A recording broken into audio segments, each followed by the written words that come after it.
ESAT, Entreprisabilité, IME de la France, c'est hyper intéressant. De découvrir le réseau, de découvrir notre région. Pour certains, prendre l'avion pour la première fois, donc c'est de nouvelles émotions, de nouvelles sensations.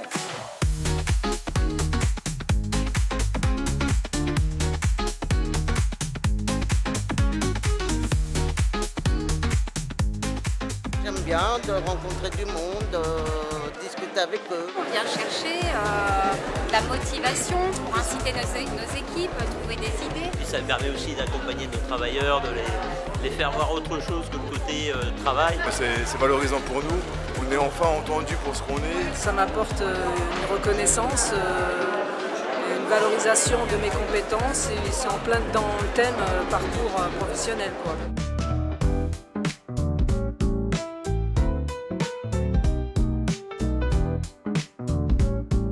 On vient ici pour aider les personnes.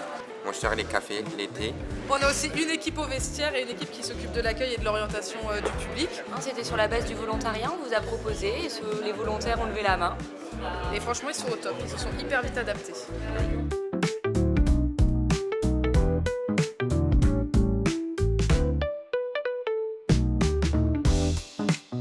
De la joie, de la bonne humeur, du travail, de la production. La production, mais dans la convivialité. L'écoute active aussi. Pour donner la parole à tout le monde, autant les professionnels que les personnes accompagnées. De co-construire ensemble, de travailler d'égal à égal. Et que nous puissions faire valoir ensemble l'idée, tous différents, tous compétents. Je tenais à vous saluer pour ce cycle de conférences, d'ateliers et d'échanges communs autour d'un objectif: développer ensemble des parcours professionnels pour tous. Cette démarche illustre ce que nous voulons promouvoir, un dispositif innovant d'autodétermination professionnelle où chacun peut exprimer ses envies, faire des choix et construire son avenir professionnel avec confiance et reconnaissance. Le dispositif va probablement émerger, ou en tous les cas les contours dans les ateliers, avec toute l'expertise du réseau sur la reconnaissance des compétences. Ces assises se concluront sur des préconisations coélaborées qui viendront nourrir et renforcer le développement de parcours professionnels ambitieux. J'en prendrai connaissance avec beaucoup d'intérêt et d'attention. Donc c'est l'objet des assises d'aller trouver des idées pour vraiment accompagner ces parcours professionnels. Le parcours dont on parle est évidemment une problématique extrêmement complexe. C'est de la dentelle, c'est vraiment de l'écoute personnelle, etc. Et du coup, on avait envie de commencer par ça, de raconter des histoires. J'ai fait passer une RAE à Adam qui, à mon sens, a permis de concrétiser son apprentissage.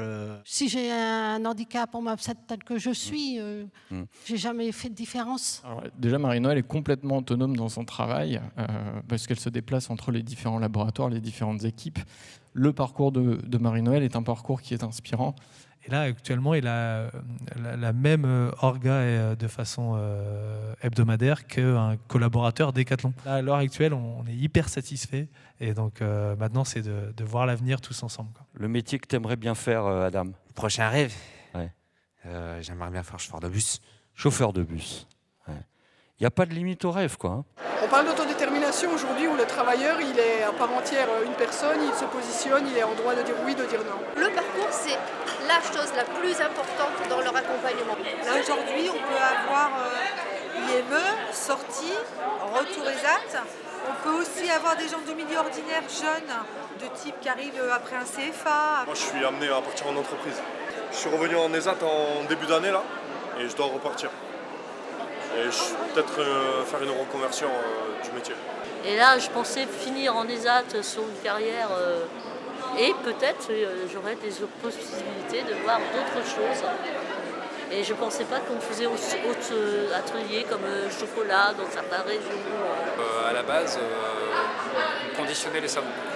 Et maintenant, on a des savons, des baumes, des bougies, voilà. Et du coup, ça nous a fait prendre conscience que les travailleurs, fallait qu'on les accompagne jusqu'à ce qu'ils deviennent finalement savonniers. Voilà, notre parcours, c'est le leur finalement. La question des parcours ne peut pas être traitée simplement en se concentrant sur la personne et son développement en tant que personne compétente, nouveaux apprentissages ou confirmation d'expériences déjà présentes. Il s'agit d'adapter également l'ensemble des environnements de travail, voire plus globalement, et que ceux-ci apprennent tout autant que la personne au long de son parcours ce qui fait l'essence d'un parcours. Donc c'est une question autant de développement de l'identité d'une personne que de celui des équipes avec lesquelles elle est amenée à travailler, voire de l'entreprise dans son ensemble. Ce qu'est une organisation capacitante et une organisation de travail inclusive. Vous allez vous mettre au boulot puisque vous allez repartir en atelier en lien avec ce que vient de nous partager Cédric. Avançons dans nos parcours. Vous vous rappelez la vidéo de la ministre, hein ? Elle attend des propositions, etc. Donc on va lui faire des propositions. Donc les assises, c'est aussi écouter votre vécu pour en tirer des leçons, un peu comme la RAE. Hein. On regarde ce que vous faites et puis on valorise ce que vous faites. Là, c'est pareil. On va partir de votre vécu pour pouvoir faire émerger des étapes, des choses importantes dans les parcours.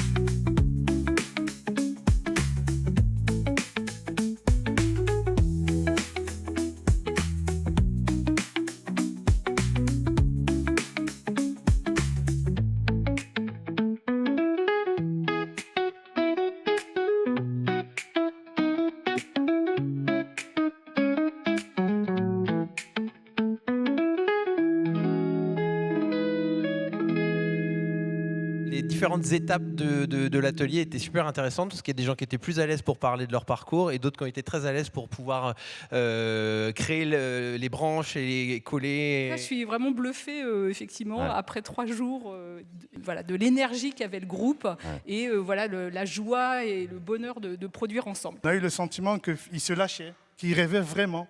Ils allaient vers des projets qui nous-mêmes nous faisaient écarquiller les yeux. On a entendu aussi arrêter de nous prendre pour des personnes fragiles. Enfin, qu'on soit personne accompagnée ou professionnelle, finalement, on se rend compte qu'on a les mêmes envies, les mêmes choix. Tout à fait. Et qu'on est tous acteurs de notre parcours. Moniteurs comme travailleuses, je me suis adaptée à toutes sortes de personnes et je les remercie fortement. J'ai découvert des compétences que je ne connaissais pas sur moi. Et finalement, la conclusion, c'était que le seul point commun entre nous, c'est qu'on est tous différents, avec que des parcours atypiques. Alors, la passion, qu'est-ce que tu voulais me montrer dans le salon? Un fruit. J'ai fait pousser la bienveillance. Ça, c'est nos rêves, c'est-à-dire la prise en charge sur le terrain avec des formations, de l'accessibilité, de l'intégration des personnes handicapées. Faciliter les orientations avec le double notification pour un travailleur ESAT, foyer, pour que ce soit plus facile à trouver son chemin. Le handicap peut être parfois invisible, mais le talent, non.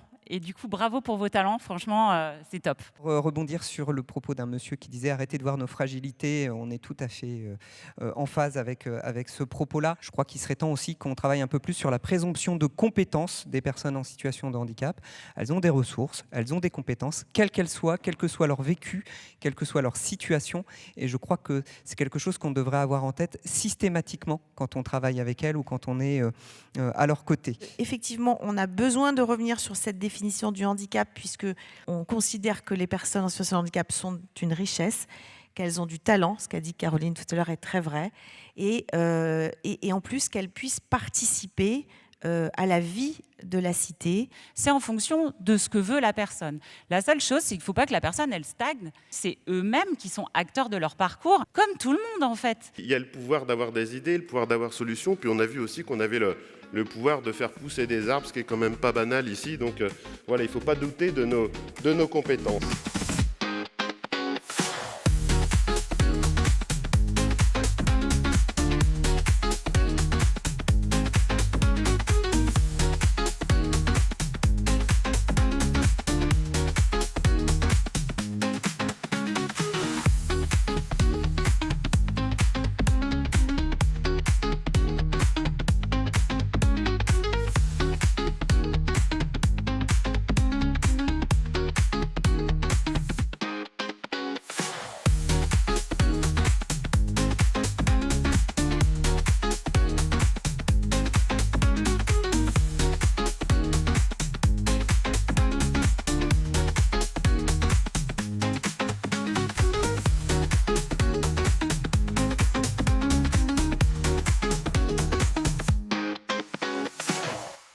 Le fait que je sois là et qu'ils m'ont accepté pour ce que je suis, ça m'a fait grandir en fait et ça m'a fait mûrir un truc, c'est qu'on est différents et compétents.